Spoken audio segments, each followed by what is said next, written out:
इस वीडियो का मकसद किसी को डिफेम करना, किसी के ऊपर आरोप लगाना बिल्कुल भी नहीं है।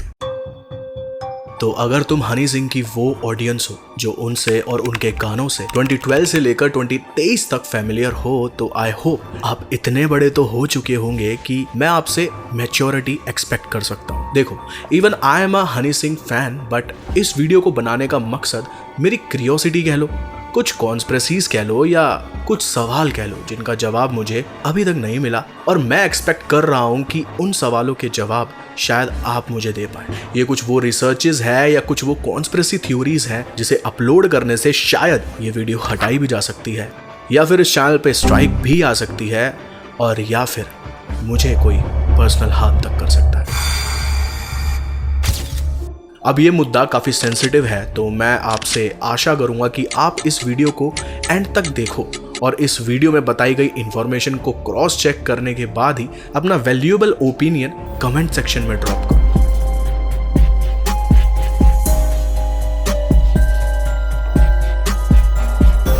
मैं बिलीव नहीं किया था, लेकिन शैतान की तरफ अट्रैक्ट बहुत हो गया था। हनी सिंह का ये पॉडकास्ट जिसके स्टार्टिंग के 10 सेकंड में वो कहते हैं, मैंने आज तक वही लिखा है जो मैंने किया है। शराब पी है तो शराब पे गाने लिखे हैं, उल्टे सीधे काम किए तो उन पे उल्टे सीधे गाने लिखे हैं।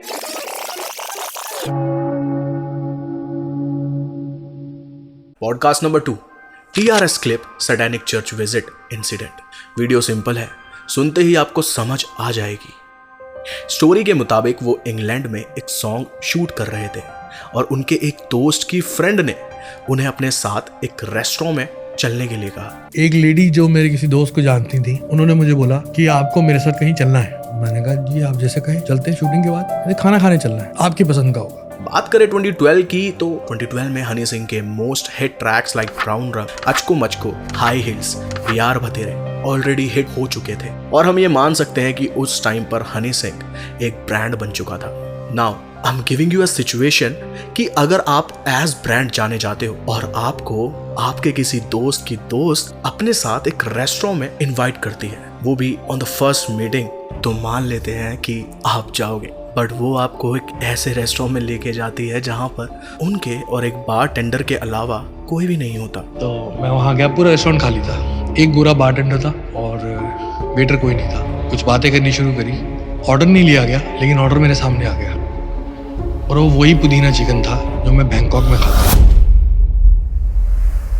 Isn't it sounds strange? Story continue होती है और आपके सामने आपका पसंदीदा खाना जो कि आप बैंकॉक में खाया करते थे वो प्रकट हो जाता है। मेरा आपसे सवाल है कि ऐसी सिचुएशन में क्या आपको कुछ सस्पिशियस या फियर्ड फील नहीं होगा? चलो ठीक है, नहीं होगा, दोस्त की दोस्त है, चलता है, आगे चलते हैं। स्टोरी में आगे वही सेम लेडी हनी सिंह को दोबारा से उनके साथ कहीं पर चलने के लिए बोलती है, जहाँ पर हनी सिंह फिर से एग्री कर जाते हैं। वहाँ सीक्रेट डोर था ऊपर एक, वहाँ पे सैटेनिक चर्च था जो खाली था। मैं जाके एक बच्चे की तरह उन कुर्सियों में जाके बैठ गया, फोटो ही करा था। वहाँ की एनर्जीज बहुत डिफरेंट थी, बहुत बिगर प्लान्स। तो ये बात तो किसी को पता भी नहीं है। वो इंटरनेट में मैंने फोटो फेसबुक पे डाली थी जो 1 घंटे में उतार दी गई थी। वहां जाने पर उन्होंने उस सैटेनिक चर्च के बारे में बताया, वहां की नेगेटिव वाइब्स के बारे में बताया, और जहां पर भगवान का नामो निशान नहीं था। आप बेसिकली ये कहने की कोशिश करो कि भगवान हर जगह है। सैटेनिक चर्च में भी वहाँ नहीं है, वहाँ नहीं है भगवान, वहाँ नहीं है, सिवाय उस नहीं, जगह के। वहाँ नहीं। सच में? नहीं ब्रो, वहाँ पे वो कुछ अलग जगह है, वो अर्थ ही नहीं लगा मुझे। तो क्या वाकई इतना बड़ा आदमी लिटरली इस बात से बेखबर था कि उसे कहाँ ले जाया जा रहा है? तो ये सवाल मेरा आपसे है मेरे दोस्त कि क्या सही में ऐसा ही हुआ था? चलो जी, मान लेते हैं कि हाँ ऐसा ही हुआ होगा। सैटेनिक चर्च एक ऐसी जगह जहाँ पर डिमोनिक आकृतियाँ हैं, जहाँ पर नेगेटिविटी है, जहाँ पर कुछ लोग हैं जो कि अलग अपने में लगे हुए हैं। दोबारा अगर आपका कुछ ऐसा इंटेंशन नहीं होगा तो कितनी देर तक आप रुक पाओगे वहाँ पे? इंस्टेड आप इतने कंफर्टेबल हो जाओ कि उधर रखे किसी ऑब्जेक्ट के साथ में फोटो क्लिक कराकर अपने सोशल हैंडल पर उसी टाइम पर अपलोड कर दो। आफ्टर दिस मीटिंग, और हनी सिंह की बात पॉडकास्ट में सुनी जाए तो ही सेज 2013 की इस मीटिंग के जस्ट पहले सेटन सॉन्ग की एंट्री होती है। सेटन सॉन्ग कब रिलीज हुआ था? 2012 के 12वें महीने की 12वीं तारीख को। ये मीटअप होता है 2013 की स्टार्टिंग में। वैसे थोड़ा बहुत इल्यूमिनाटी के कॉन्सेप्ट को जानेंगे तो उसका मेंबर बनने से पहले आपको उनके लिए कुछ करना होगा या फिर अपनी लॉयलिटी को प्रूव करना होगा। तो अब आप ये अंदाज़ा लगा सकते हो कि ये सब एक कोइंसिडेंस है या फिर सच में इसका कोई कनेक्शन है। वेल, अब इन सब के बीच में मैं इल्यूमिनाटी को कहाँ से ले आया? तो ये कॉन्सेप्ट 2023 में आपके और मेरे लिए तो हलवा है, लेकिन इस चीज़ की शुरुआत 2012 में ही हो गई थी, जब आप और मैं तो सेटन या सतन कहे जाने वाले गाने को एंजॉय कर रहे थे ब्लूटूथ से शेयर करके। लेकिन तब इस वीडियो के एंड क्रेडिट्स में इस नाम की एंट्री हो चुकी थी, जहाँ पर आज इस गाने के लिरिक्स हमें सुनने मिलते हैं, वीड पिला दे सजना, जबकि ये एक या दो नहीं बल्कि 3 साइड पर लिखा गया था एज वीड पिला दे सेटन। इसका भी जवाब आप मुझे कमेंट में दे देना।